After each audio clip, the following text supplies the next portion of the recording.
And you two in the back. Come down. Give them a round of applause, guys.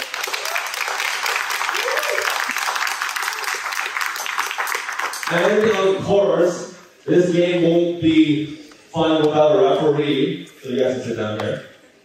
So the referee is going to make sure Kevin cannot ask about your age, your ethnicity, even your company name. He just has to ask you questions about your role and your past experience. And at the end of it, Kevin has to choose to give a first round interview or an informational interview to one of these three candidates. So our referee today is Aaron Gerard. Aaron, where are you? Hey, Aaron. I don't know how you're going to interrupt it in case Kevin breaks any violations, but I'll let you figure it out. Aaron used to be a recruiter a long time ago. She was an HR, you know what? I'll let you talk. Yeah. Hey all. I pretty much worked on people operations and recruitment for my entire career, so I know the game. I was a recruiter for 10 years, so. Okay, so just going to make sure that Kevin's questions fall under EDIB standards and that, you know, equity and all that. All right, so I'm going to pass the mic over to Kevin. Should I explain the role a little bit or just go to my results? All right. Let's see. A recruiter is nothing without their notes. Let's keep it real. Let's see. Let's go with the data engineer role. So let me give you a little bit of context. So this role is for I'm going to try not to give away the org either. This role is for a social media app for kids. It's going to be the first data engineer hire. And so what we're looking for is somebody who would consider themselves senior, probably somewhere in like the 4 to 7 year range. But of course, you might be senior at the 3 to 8 or whatever. Core competencies are data pipelines and ETL, visualization and BI tools are incredibly important, and we're hoping that this eventually turns into an ML engineering role. I'm trying to think of what else I can do without. Okay, so this will be the first data hire. Really need a jack of all trades person, someone that can set up the data warehouse, and I'm done. Jack and Jill of all trades. Both. Either one is totally fine. That's one strike, Kevin. One strike. I get 3 right. Okay. Yeah, let me stop there. Is that enough for everybody, or should I give more? No, I think it's good. Just ask your first question. Okay. First question. Based on what I just said, what would make you interested in the role? For the overall role, I would be interested in all the data engineering stuff, and also there will be a chance to transition to the ML engineer, which I personally have experience in, because I started at work as a data engineer, like doing data pipelines, reporting, and data visualization. And then when this project is kind of closed, I will transition to the ML engineering role to work on more advanced, modern data science products. So this kind of hybrid role is very interesting to me. So I would like to have a chance to work on this role. Thank you. Second question. Who thinks they do good UI UX work? All right, everyone come up. All of you guys, all 6 of you. I think you can, whoever's in the black, you can come up again if you want. What's your first question? Yeah. Usually UX, UI designers work a lot with engineers. So I'm curious, what do you hate the most about working with engineers, and how do you overcome that?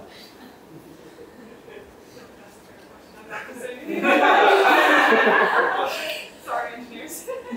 Hi, I used to be a backend engineer, front engineers, QA assurance, and other type of engineers. So it's kind of like what you hate about yourself, and yeah, it is the reason why I changed into UX UI designer.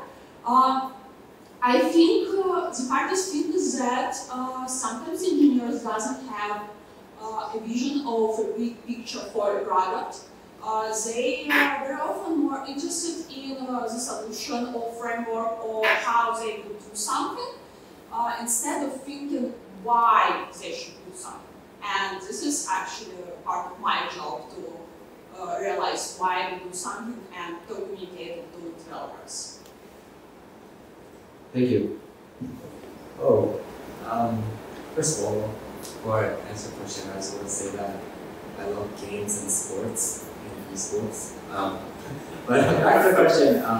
So my answer is kind of like it's kind of like a double-edged sword because I love involving with developers in the design process. And developers oftentimes are very opinionated, and because they know how the tech works, they know all the constraints. So they almost kind of similar to the last Canada's response. They almost like to design for me sometimes when I'm collaborating with them, but then ideas are always great. So I don't mind that because I'll come up with my solutions, I'll let the team members come with their solutions, and we'll like discuss them together. So yeah. For me, I find that in a company or an organization, everybody has different types of languages that they speak, and you know, those memes that says explain stocks to me like I'm a 5-year-old. Sometimes you just have to go into it really simple and explain to them what you're doing and why you're doing it, and keeping the communication very clear and open. As a UX UI designer, you're wearing many different hats, and storytelling and talking to stakeholders and other people in the organization, and just being able to have clear, concise conversations with them to get the point across and to be on the same page is very important.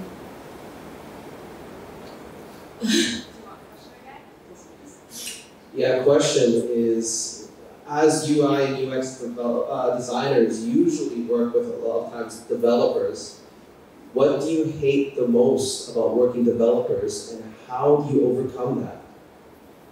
So, yeah, I'm currently leading a team at the small tech startup, and so, which means I work very closely with the engineers, and I wouldn't say I hate working with them because of these reasons, but oftentimes there are, I feel like it's all the trade-off. So we have to take users' thinking process, time taking making decisions. So whenever we have any problems and I come up with a couple of design solutions, I oftentimes had to fight with the engineers about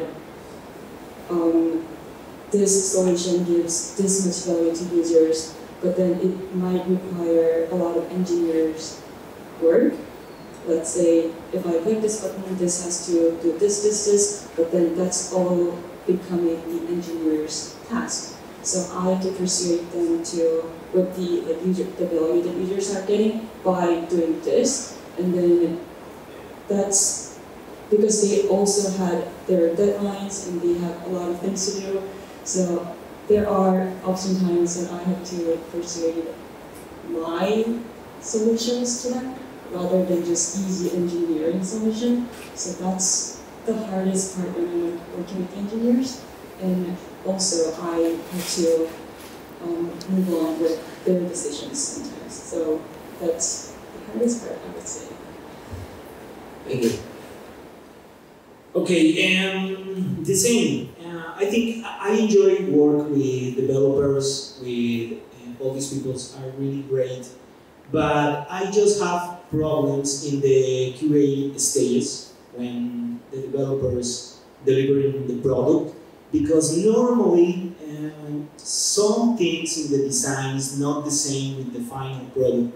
This is annoying for me, but with good communication, we can deal with that. We can make some agreements to deliver a product with difference with the design. Yeah, and with good communication, we can achieve the goal of the product, and that's it. It's just the difference from the design to the final product for the facilities for engineering. That's it. Thank you. Thank you. Okay. So first answer to this question is really nervous and funny because like we are sitting in front of a lot of developers. So my answer for like the most paid things working with the developers are as a designer. Right after I craft some wireframe and screens, then I expect them to understand what's going to be the detailed interaction or flow. But as developers, sometimes they miss or they cannot imagine what's going to be the detailed transition or animation for the design. So to solve this problem, I have like 2 ways to communicate with them. First, for backend engineers, I usually draft some user flow or user journey so that they can understand how the user will interact this feature specifically or the product I draft. And for front-end developers, I usually share some reference for interaction or the detailed like animation. That's my answer. Thank you. Do I have time for more questions? Yeah, but maybe like a short, something that's short. Sure. Yeah. I'm having a drink with your boss, and I'm sitting down with him. What do you think he would tell me? One strength and one weakness. What do you think he would tell me? He or she, sorry. Pixel perfect and pixel perfect. Yeah. Strength is probably that you can communicate well with everybody. Sorry. Can analytical. My weaknesses my weakness would be that I like to digest things before I give a response. So sometimes people can think that I take a while to keep feedback. For me, I would probably say how detail-oriented I am, and my communication skills within the team. And maybe a weakness or something they say would be sometimes I have a hard time saying no.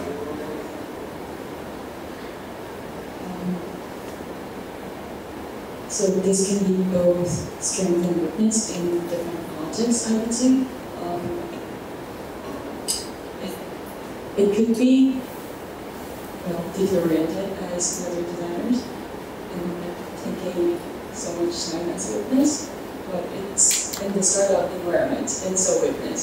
But in the larger organizations, I don't think this is a weakness when you spend time and focusing on all the details. So,